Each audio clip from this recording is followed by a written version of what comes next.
Welcome to the Change Your Life in 5 Fires Challenge. Happy fall. Today is the first day of fall.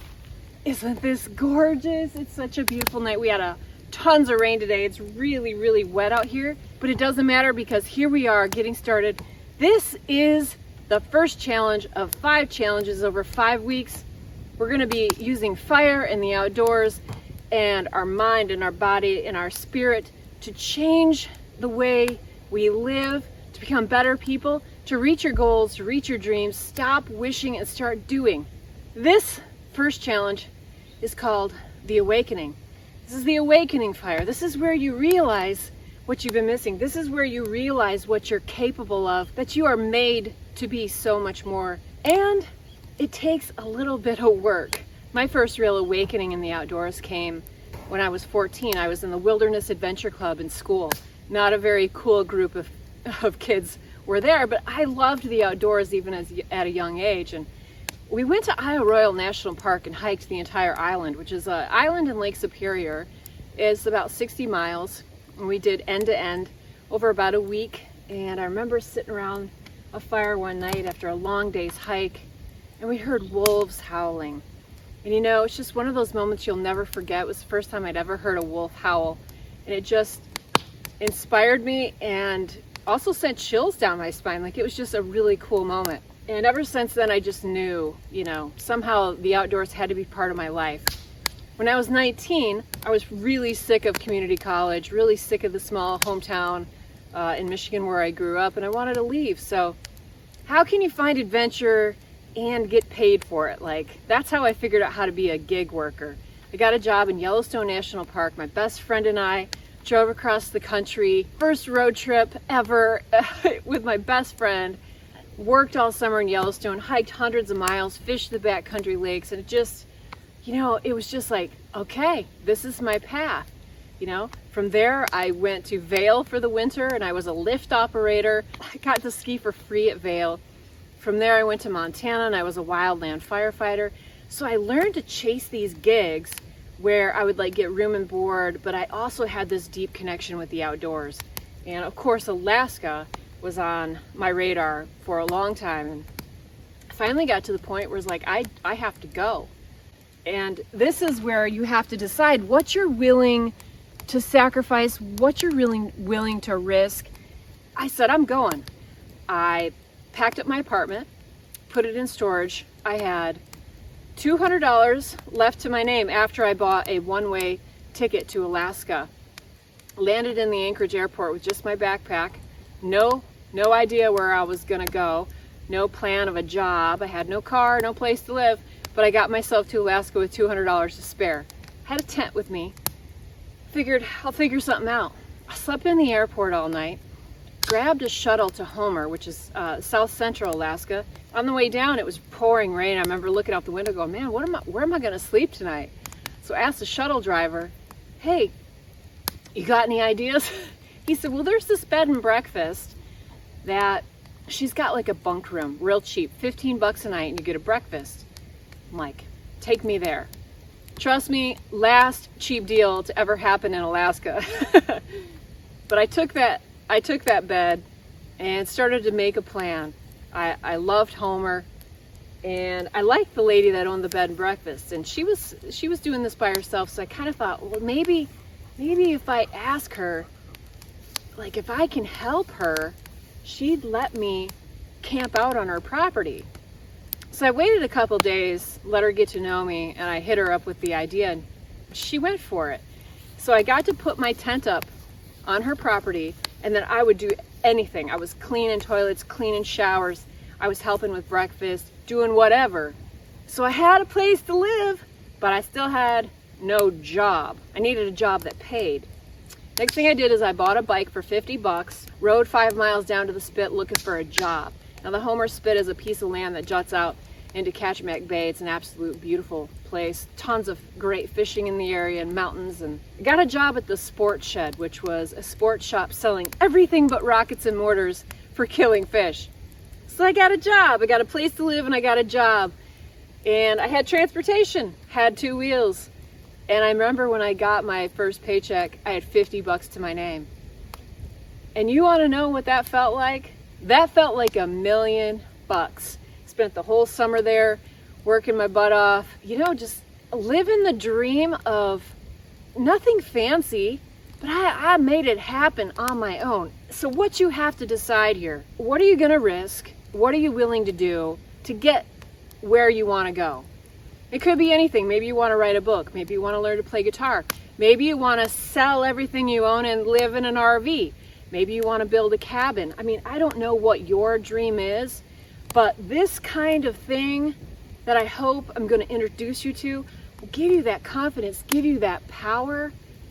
That'll let you talk yourself into doing anything and being like, I can do that. I can pull that off. Because that has worked for me. It has so worked for me. It's about being smart, but it's also about taking risk. And if you never do anything, if you never take a risk, you're never gonna know what you're missing, and you might be missing a whole lot. This is your awakening fire. What I want you to do is get a fire going, and I've got videos on this. I'll put a link to maybe a video or two that I've done if you're not really keen on fire, or if there's a fire ban where you are. I mean, there's other ways to make this happen, what I'm presenting to you. Get out a candle, get out a little camp stove, use your barbecue grill, put up some twinkly lights.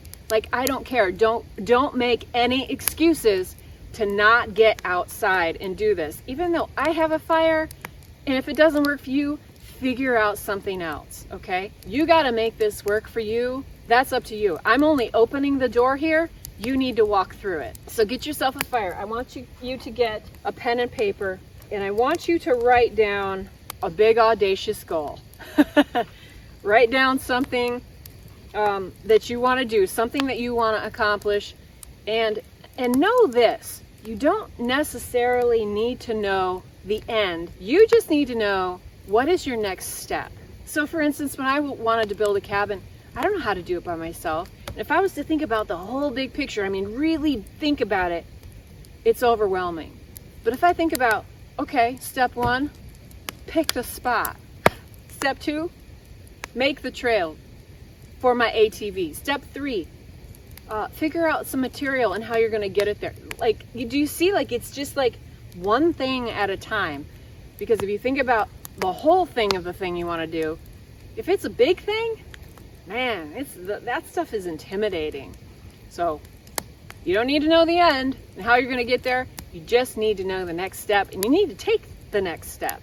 So write down that big audacious goal, and it could be something even like, I want to change the way I'm living. I'm lazy. I'm not in scripture. I drink too much. I smoke. I want to stop smoking. I want to get healthy. I want to eat healthier. I want to have better relationships with my kids or my parents. I have toxic friends that I need to change up. Whatever it is, write it down. I want to have you write down your big audacious goal, okay? Write it down. Could be more than one thing. Okay, I want you to tear it off, throw it in the fire. Watch it burn. Because this, my friend, is you committing to that big audacious goal. And it's not just that easy, but it's a start. It's the first step. You just said, I'm going to chase after that goal, and I'm going to make it happen. And in the meantime, I want you to get outside and really dig into yourself. So this is how the first challenge is going to go. I'd like you to walk at least a quarter to a half a mile, depending on your skill level, for the 5 out of 7 days this week. And in that walk, I want you to get some exercise, and I want you to skip and do some lunges and dance around. And when you're doing that, I want you to notice everything. I want you to notice the leaves and the trees and the textures. I want you to feel things, and I want you to smell things. I want you to just take everything in with your senses. Find something really small that's interesting. Find something that's really big that's interesting. Find interesting shapes and textures, and just look at the design of nature, which is just so amazing. Find big views, find small views, get really down in the dirt. And on your walk, I want you to just have fun. I want you to think of this challenge like reverting back to being a kid, or being like your dog. My thoughts about the outdoors is you gotta treat it like you're a dog. Like if you ever watch dogs outside, like they're never just bored. They're just super excited, and they're gonna be excited to go with you if you take them with you. My dogs love it. And if they see you doing some exercise and skipping and doing some jumping jacks and push-ups, like it is, they get into it too. So start with, 5 lunges, 5 jumping jacks, 5 push-ups, skip for, 10 skips. Start slow if you're new at this, and just get your heart pumping.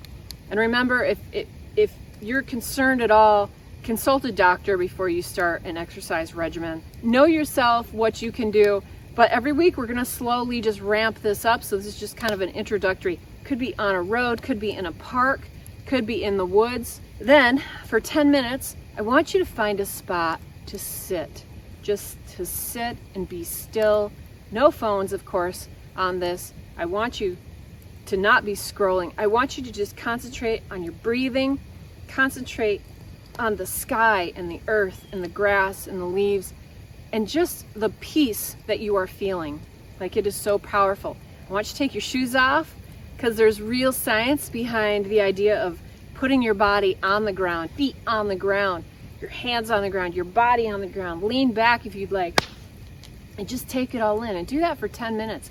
And whatever time of day works for you to do this, I like to do it at night. I have a busy schedule, and at night I wind down by taking these walks.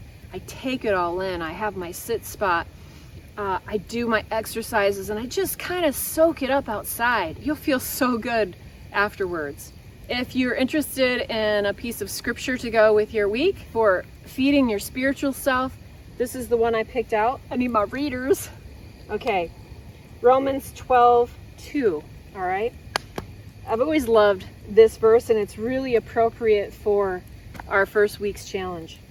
Do not be conformed to this world, but be transformed by the renewal of your mind, that by testing you may discern what is the will of God, what is good and acceptable and perfect. Romans 12:2. Look that one up. It's in the New Testament if you'd like. Write it down. Keep it in your pocket this week, and you're at your sit spot. You can pull out that piece of paper and read that verse and kind of ponder it, because it's just food for your spirit, food for the soul. So there it is.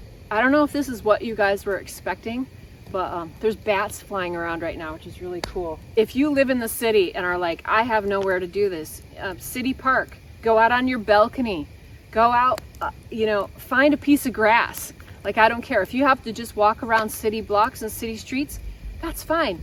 The idea is to get outside. The idea is to stretch your mind, stretch yourself, and become something new in the process, and get inspired. So that's the first challenge. This is the awakening. So at least 1 fire, 5 walks, 5 sits, 5 days of exercise outside. And next week we'll be back with a new challenge. And we're gonna sit by the fire again and have a chat. All right, guys, I'm setting you loose. I just opened the door. Now it's your turn to walk through it.